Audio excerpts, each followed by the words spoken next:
Hey guys, thanks for checking out the video tonight. So today I'm going to be, or this evening, I'm going to be driving around in the WRC GT4 Celica that I have. And this car I haven't had out much. It's been in storage. I did some work on it. It really doesn't need anything.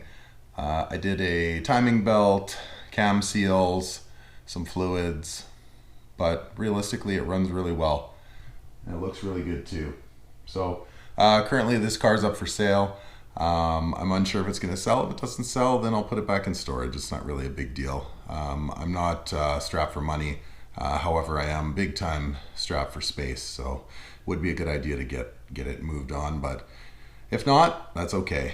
So tonight I'm going to be cruising around in this car, meeting up with my buddy Devin and Avery. That is the 600 horsepower black E85 powered Evo 5, and as well the FC RX7 in light powdery blue, the FoodStamps RX7, because it's held together with duct tape and band-aids. And yeah, it's a low budget project that we're going to be working on. And so we'll be running into those guys, taking a drive, checking things out, hopefully working on the RX7 at some point. It definitely needs a battery relocate and a few other things. So if you haven't already, make sure you subscribe to the channel. Make sure that you check out my other page on Instagram at Wrench Rampage, and on YouTube. If you're viewing this on YouTube, make sure that you hit that bell so that you get regular updates on my channel when I put up a video. And yeah, so let's hit the road and see if we can meet up with some other cars.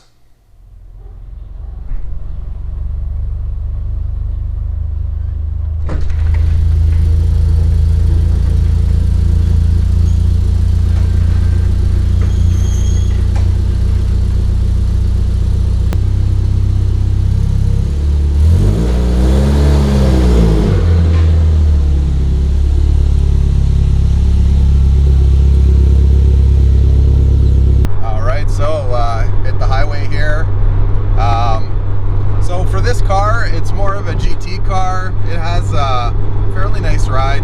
It's very, very smooth. The engine is very smooth. This is not an excessively fast car. Like, we're talking all of 250 horsepower. It's full-time all-wheel drive. Very nice handling.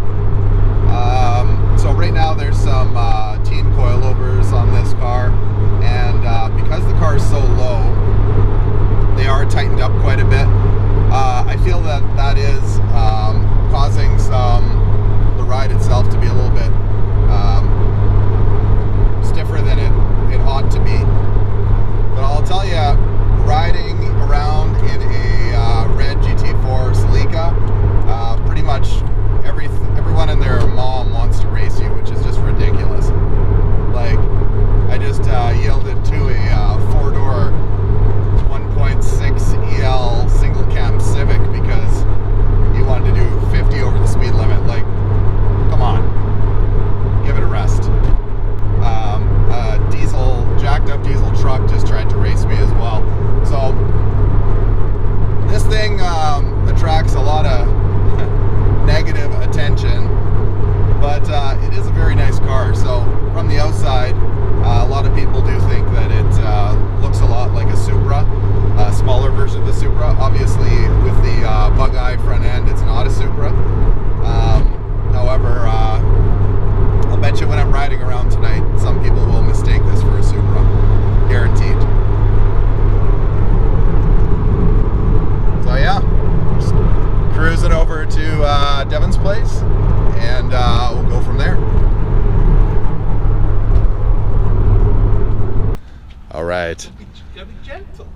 FoodStamps RX7 is here. These are very fragile. The Doritos are crunchy. We're going to see if it can restart after sitting. Will it restart, or will we be hanging out in a parking lot for 25 minutes because of a flooded car? I mean, you and I win no matter what. The owner of the FoodStamps RX7 is not happy. His premix might be off a bit. It's smoking substantially. Turbo. The turbo may have shit itself as well, so no seals on the turbo, just a speedy highway of oil going through the turbo right into the exhaust and then out into the atmosphere. We're gonna see if this thing fires right up. I don't know what the chances are. Are we looking at 50-50? Oh yeah. 50-50. Okay, so coin toss. Oh no, No, we're all good. it's all good, man.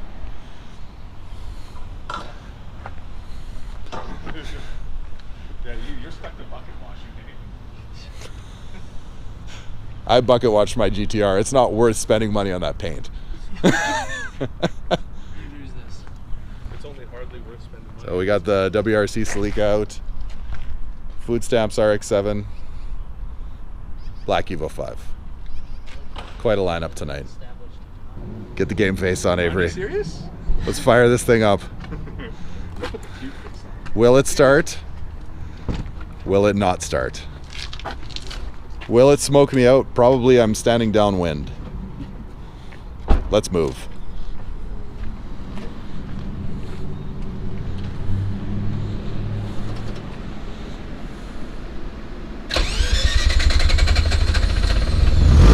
Oh, yes. Obviously wasn't heat soaked. Smoke's gone too.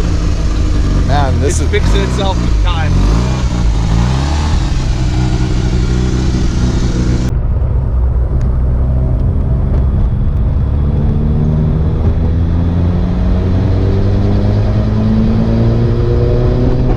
yes. Okay, so currently we have the battery in the front where it shouldn't be. Why should it not be there? Because we have a rubber insulator to keep this car from bursting into flames. And we have a bungee cord holding a 450 cold cranking amps battery, which is way too small for rotary action, in my opinion, when this car is really a hard starter. So what we're gonna do is we're gonna run a string through the cabin to get a good measurement to move the battery down to the back here. Because here we have unlimited space. Plenty of room for activities. So we're gonna run a string through the cabin so that we can figure out the amount of cable that we require for this and get a good measurement. My phone. All right, guys, so after figuring out the distance inside of the vehicle, I think we arrived at about 13 feet. So I bought 15 feet of 1/0 cable, welding cable. So that's a 1/0. So it's bigger than 1 gauge. I think it's 1 step bigger than 1 gauge. But anyway, it's a fair size. And what you should be doing for the cable is there's charts all over the internet for distance and amperage or voltage loss over that distance based on cable size. So you just look at the charts. And so for a 1/0 cable, what that'll accommodate is a 140 amp alternator over 15 or so feet.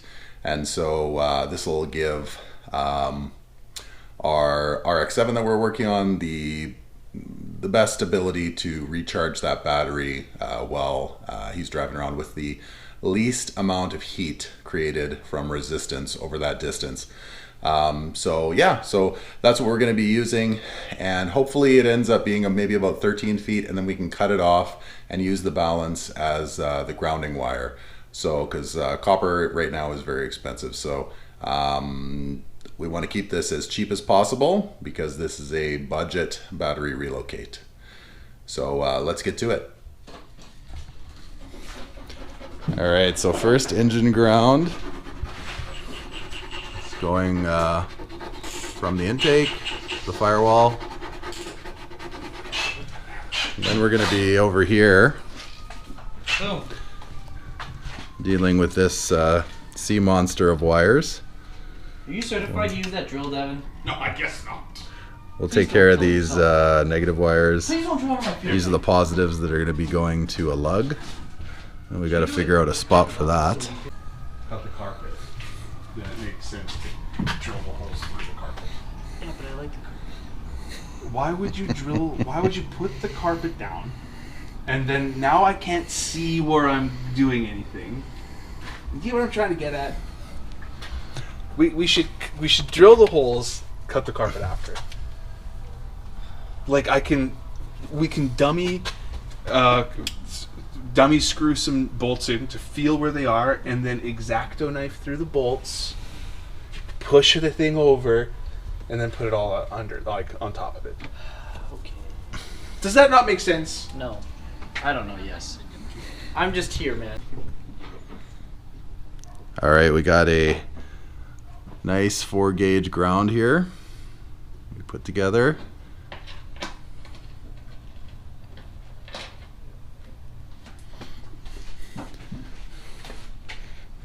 Is this the small side? This fine. Now, did we get lucky? Oh, it's just not quite there. Well, it's got like a lot of thread or a lot of bite. So here's another thing we're gonna have to talk to Avery about. Is his now map sensor. Is it gonna hit this throttle cable? 9.5 miles long. Well, you notice there's a little metal piece that's supposed to be fastened to something. Oh. Oh, is it? Yeah, it's supposed to be fastened somewhere to the intake. Yeah, of course it is. So I think we're fine. Yeah, I think we're good. Get the hands out of the way.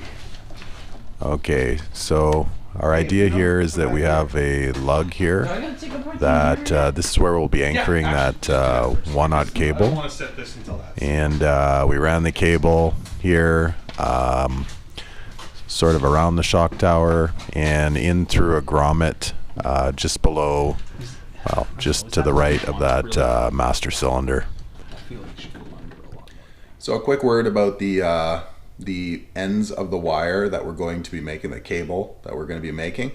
So I don't particularly like crimping things. I don't think crimps are super reliable. It's a mechanical stop on the wire to conduct electricity. I'm not crazy about that. I like soldering things myself. Some people will disagree with me. I know there's a lot of people online that love crimping electrical leads. I do not. I like properly soldered leads. So today we're going to be making those cable ends by soldering them and not crimping them, and I'll show you exactly how to do that. Okay, so after putting flux on the end of the wire as well as on the end of the copper lead end, I'm going to heat up the copper lead and feed in some solder gradually until it's completely full. And obviously you have to be cautious with this. Now after that, take the wire. There is flux on both ends.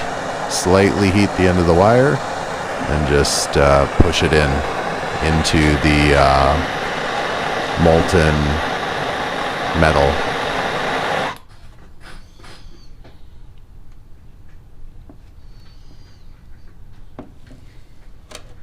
Here. Beautiful lighting for this work. Make sure that's not 6 million degrees. I guess we need to knock this off, right? That's fine. Okay, so we got the lug in, and so basically the positive charge will be right there and accessible on that post to all of the rat's nest of wiring that powers FoodStamps here. So this is a win.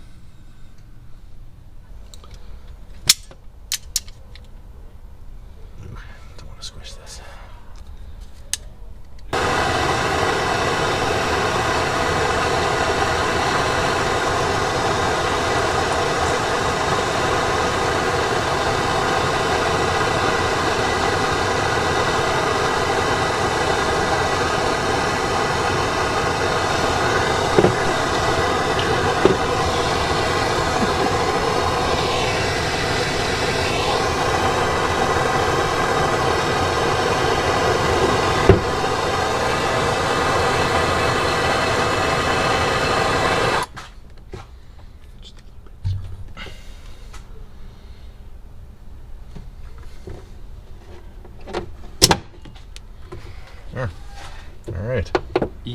Easy peasy. All right. So we got the cheapo Amazon battery tray in here, nut serted to the floor. And we got our new cable running in. And we're just gonna run a ground likely down over to here where the probably the spare tire used to be here, right there.